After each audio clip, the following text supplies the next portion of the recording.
টিউবের স্বাগত। আজ আমি তৈরি করেছি কচুর পেঁয়াজ দিয়ে কচু ভাজা, একটু ঝাল দিয়েছি সামান্য। আর এটা করেছি ঢেঁড়সের তরকারি।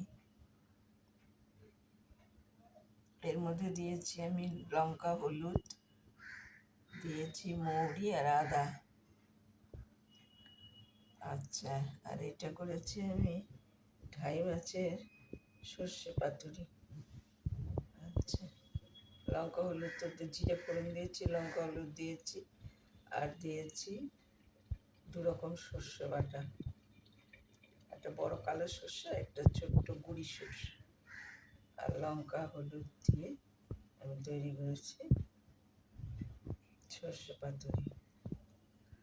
আর ভালো লাগে ঢাই মাছের, ভালো লাগলে লাইক করুন, শেয়ার করুন, আমার পাশে একটু থাকুন।